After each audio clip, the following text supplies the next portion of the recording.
இந்த பகுதி விவசாயிகள் நிறைந்த பகுதி, விவசாய பூமி நிறைந்த பகுதி. இந்த பகுதியில் இருக்கின்ற விவசாய பிரிவினை மக்கள், விவசாய தொழிலாளிகளுக்கு அனைத்து இந்திய அண்ணா திராவிட முன்னேற்ற கழக ஆட்சி இருக்கின்ற பொழுது பல்வேறு நன்மைகள் கிடைக்கப்பட்டன. இன்றைக்கு விவசாயிகள் தொடக்க வேளாண் வங்கியில் வாங்கிய கடன் ஒரே 5 ஆண்டில் 2 முறை தள்ளுபடி செய்யப்பட்டது. விவசாயிகளுக்கு மும்முனை மின்சாரம் 24 முறை கொடுக்கிறது. அதில் விவசாய தொழிலாளர்கள் அவர்கள் பயன்பெற வேண்டும் என்பதற்காக விலையில்லா கறவை மாடு, அதோட விலையில்லா ஆடுகள், கோழி எல்லாமே கொடுக்கப்பட்டது. அதோடு அவர்களுக்கு குடிசையில் இருக்கின்றவர்களுக்கு பசு வீடுகள் கட்டி கொடுத்தோம். உழவர் பாதுகாப்பு திட்டத்தில் அந்த விவசாய தொழிலாளிகளுக்கு உதவிகள் கிடைத்தன. இப்படி விவசாய தொழிலாளர்கள் இரண்டும் 2 கண் போன்று அதிமுக ஆட்சியிலே பாதுகாக்கப்பட்டது. அவர்களுக்கு தேவையான உதவிகளும் வழங்கப்பட்டன என்பதை இந்த நேரத்தில் தெரிவித்து, இந்த பகுதியில் முந்திரி அதிக விளைச்சல் இருக்கின்றன. இந்த முந்திரி தொழில் சிறப்பாக நடைபெறுவதற்கு அனைத்து இந்திய அண்ணா திராவிட முன்னேற்ற கழக அரசு உரிய நடவடிக்கை எடுக்கும் என்று இந்த நேரத்தில் தெரிவித்து, அதோடு இந்த முந்திரி விளைச்சல், அதாவது முந்திரியை பிரித்தெடுக்கின்ற பொழுது 600 முந்திரி கொட்டையை கையால் உடைத்தால்தான் மகளிருக்கு 25,000 ரூபாய் 25 ரூபாய் சம்பளம் கிடைக்கும். ஆனால் அதை உடைக்கின்ற பொழுது கைமுட்டி தேய்மானம் ஆவதாக இங்கே அருமை சகோதரர் நம்முடைய முன்னாள் எம்எல்ஏ சொரத்தர் ராஜேந்திரன் சிவசுப்ரமணியம் அவர்களும் இங்கே இருக்கின்ற பொதுமக்களும் தெரிவித்தார்கள். அனைத்து இந்திய அண்ணா திராவிட முன்னேற்ற கழக ஆட்சி அமைந்தவுடன் இதற்கென்று மானிய விலையில சிறிய வகை இயந்திரம் வாங்கி கொடுக்கப்படும். அவர்கள் எளிதாக இந்த முந்திரி கொட்டையை உடைக்கப்படும். இனிமேல் கைமுட்டி தேய்மானமாகாமல் நீங்கள் மகிழ்ச்சியோடு இந்த தொழிலை செய்வதற்கு தேவையான உதவிகள் செய்யப்படும். அது மட்டுமல்ல, இன்றைக்கு கிராமத்தில் இருக்கிற மக்கள், நம்ம ஊர் பகுதினா இந்த பகுதியிலிருந்து நீங்கள் ஏதாவது நோய்வாய்ப்பட்டு சிகிச்சை பெறணும்னா 10 கிலோமீட்டர் இங்கே நெய்வேலிக்கு போகணும், இல்லை பக்கத்து ஊருக்கு போகணும், பக்கத்தில் மருத்துவமனை, இது மாதிரி கிராமங்கள் நிறையா. ஒரு அதிகமாக மக்கள் வசிக்கிற பகுதியை தேர்ந்தெடுத்து அம்மா மினி கிளினிக்னு ஒன்று கொண்டு வந்தோம். பார்த்தீங்கன்னா தமிழ்நாடு புறம் கிராமத்தில் இருக்கின்ற ஏழை எளிய தொழிலாளிகள் இலவசமாக அந்த பகுதியிலேயே ஏதாவது நோய் ஏற்பட்டால் சிகிச்சை பெறுவதற்காக அம்மா மினி கிளினிக் என்ற ஒரு திட்டத்தை அறிவித்து சுமார் 1850 அம்மா மினி கிளினிக்கள் நாங்கள் தொடங்கிட்டோம். அந்த அம்மா மினி கிளினிக்கில் ஒரு மருத்துவர், எம்பிபிஎஸ் டாக்டர், ஒரு செவிலியர், ஒரு மருத்துவ உதவியாளர் இருப்பாங்க. ஏதாவது அந்த கிராமத்து பகுதியில் இருக்கிற மக்களுக்கு ஏதாவது நோய் ஏற்பட்டால் இந்த அம்மா மினி கிளினிக் சென்று நீங்கள் சிகிச்சை பெற்றுக்கலாம். அற்புதமான திட்டம். அதை நாங்கள் விரிவுபடுத்தலான் இருந்தோம்.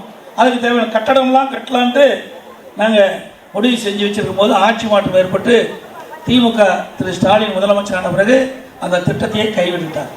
கிராம பகுதியில் இருக்கிற மக்களுக்கு அந்த பகுதியிலேயே சிகிச்சை அளிக்கக்கூடிய அற்புதமான திட்டத்தை முடக்கிய அரசு திமுக அரசு என்பதை நேரத்தில் நினைவு கூர்ந்து, திருமண உதவி திட்டம், நீங்கள் அதெல்லாம் திருமண உதவி திட்டம் கிராமத்தில் இருக்கிற மக்களுக்கு தான் அதிக பயன். ஏன்னா ஏழைகள் நிறைந்த பகுதி கிராமம். அப்படி இருக்கிற ஏழை குடும்பத்தைச் சேர்ந்த பெண்கள் திருமண வயதை அடைகின்ற பொழுது பொருளாதார சூழ்நிலை காரணமாக திருமணம் தடைபடுகிறது. இதையெல்லாம் அம்மா அவர்கள் முதலமைச்சர் இருந்த காலகட்டத்தில் கவனத்தில் எடுத்துக்கொண்டு அந்த ஏழை குடும்பத்தில் பிறந்த பெண்ணுக்கு உரிய நேரத்தில் திருமணம் செய்ய வேண்டும் என்ற அடிப்படையில் திருமண உதவி திட்டம் 25,000 50,000 தாலிக்கு 1 பவுன் தங்கம். இன்னைக்கு தங்க எவ்வளோன்னு உங்களுக்கு தெரியும், கிட்டத்தட்ட 70,000 ரூபாய்ன்னு நினைக்கிறேன். 70,000 ரூபாய் விற்கும் போது அரசாங்கத்தின் மூலமாக 50,000 70,000 ஒரு குடும்பத்துக்கு கொடுத்துட்டு இருந்தோம். சுமார் 6 லட்சம் பேர் கொடுத்தோம். திமுக ஆட்சிக்கு வந்தோடனே அதையும் நிறுத்திட்டாங்க.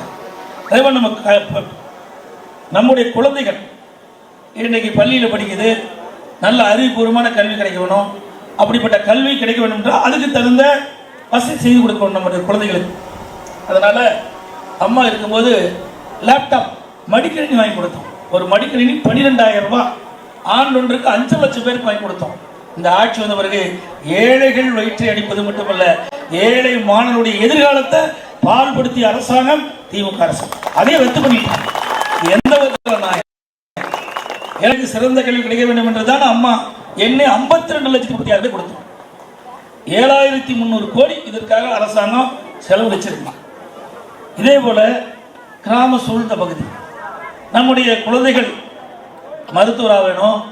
அந்த அடிப்படையில் அதிமுக ஆட்சியில் 7.5% உள் இடஒதுக்கீடை கொண்டு வந்து சட்டமேற்றம் அமல்படுத்தப்பட்டு கிராமத்தில் இருக்கிற அரசு பள்ளியில் படிக்கின்ற மாணவர்கள் 7.5% இடஒதுக்கீட்டில் தேர்வு செஞ்சு இன்றைய தினம் 2818 அரசு பள்ளியில் படிக்கின்ற ஏழை மாணவர்கள் மருத்துவராக படிச்சுட்டு இருக்காங்க, மருத்துவக் கல்வி படிச்சுட்டு இருக்காங்க.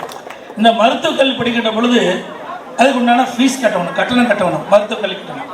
அந்த ஏழை மாணவர்களுக்கு அந்த வசதி இல்லை. அதனால நான் முதலமைச்சர் இருந்த காலகட்டத்தில் அந்த 7.5% உள் இடஒதுக்கீட்டில் தேர்வு செய்யப்பட்ட மாணவர்களுக்கு எந்த கல்வி கட்டணம் இல்லாமல் இலவசமாகவே அவர் மருத்துவக் கல்வி படிக்கலாம். இன்றைய தினம் அதிமுக ஆட்சியில் கொண்டு வரப்பட்ட அந்த திட்டத்தின் அடிப்படையில் இந்த ஆண்டு எம்பிபிஎஸ் முடிச்சு முதல் செட் வெளியே வந்தாச்சு. 7.5% படித்து அரசு பள்ளியில் படிக்க மாட்டோம். இப்படி கிராமத்தில் இருக்கிறவர்கள், ஏழைகள், அதுவும் விவசாய தொழிலாளருடைய மகன்லாம் இந்த திட்டத்தின் வாயிலாக மருத்துவராகக்கூடிய சூழ்நிலையை உருவாக்கி தந்த அரசு அதிமுக அரசு என்பதை இந்த நேரத்தில் சுட்டிக்காட்டி கிராமத்தில் இருக்கின்ற கிராம சாலைகளெல்லாம் இன்றைக்கு தார் சாலைகளாக அமைத்துக் கொடுத்தோம். கிராமத்தில் கூட்டுக்குடி திட்டத்தின் மூலமாக பல இடங்களில் நல்ல குடிவசதி செஞ்சு கொடுத்தோம். அதிமுக ஆட்சி பொறுத்த வரைக்கும் மக்களுக்கு பாதுகாப்பான நிலையான குடிவசதி செய்து கொடுப்பது, நல்ல சுகாதாரம், அவர்களுக்கு தேவையான சுகாதார வசதிகள், நல்ல கல்வி வசதி, நீர் மேலாண்மையில் விவசாயத்திற்கு தேவையான நீரை முறையாக விவசாயிகளுக்கு வழங்குவது, தடையெல்லாம் மின்சாரம் கொடுப்பது, இப்படி பிரதான திட்டங்களை எல்லாம் நாங்கள் செயல்படுத்தி வெற்றி கண்டோம். அப்படி ஒரு நல்ல ஆட்சி மீண்டும் தமிழகத்திலே மலர வருகின்ற 2026 சட்டமன்ற தேர்தலில் கழக வேட்பாளர் இரட்டலை சின்னத்திலும் நீங்கள் வாக்களிக்க வேண்டும். கூட்டணி கட்சியை சேர்ந்தோம் என்றால் அந்த கட்சியின் சின்னத்திற்கு வாக்களிக்க வேண்டும். மிகச் சிறப்பாக எழுச்சியாக வெயிலையும் பொருட்படுத்தாமல் மண்டை பிளக்கின்ற வெயில் அடித்தாலும் அதை பற்றியெல்லாம் கவலை இல்லை. என விவசாயி என்று சொன்னால் இரவென்றும் பகல் என்றும் மழை என்றும் வெயில் என்றும் பாராமல் உழைக்கின்றவர் தான் விவசாயி தொழிலாளி. நானும் ஒரு விவசாயி இருக்கின்ற காரணத்தினால இன்னைக்கு விவசாய தொழில் தான் பிரதான தொழில், வேற எந்த தொழிலும் இல்லை. விவசாயம் என்பது ஒரு கடினமான பணி. மற்ற பணி காட்டிலும் விவசாயம் என்பது கடினமான பணி. எப்படி ஒரு விவசாயி ஒரு பயிரிட்டா அதை விளைச்சலுக்கு கொண்டு வருவதற்கு மிக மிக கடினமாக ஒரு பணி. எப்படி பெற்ற குழந்தையை பாதுகாப்போம், அதுபோல நாம் விவசாயத்தை மேற்கொண்டால்தான் நமக்கு விளைச்சல் கிடைக்கும். அப்படிப்பட்ட கடினமான பணி உழைக்கின்ற உழைப்பாளிகளை சந்திக்கின்ற பொழுது உண்மையிலேயே பெரும் மகிழ்ச்சி அடைகின்றேன். உங்களுக்கு அனைத்து இந்திய அண்ணா திராவிட முன்னேற்ற கழக ஆட்சியில் இன்னும் ஏராளமான நன்மைகள் கிராமப்புற மக்களுக்கு கிடைக்கும் என்பதை இந்த நேரத்தில் சுட்டிக்காட்டி மிகச்சிறப்பாக எழுச்சியாக இந்த விழாவை நடத்திய அறிவிச்சவர் முன்னாள் எம்எல்ஏ சிவசுப்பிரமணியம் அவர்களுக்கும், மாவட்ட செயலாளர் தமிழகண்ணன் அவர்களுக்கும், இந்த கலந்து கொண்ட கழக நிர்வாகிகளுக்கும், பெரியவர்களுக்கும், தாய்மார்களுக்கும் நன்றி தெரிவித்து விடைபெறுகின்றேன். நன்றி, வணக்கம்.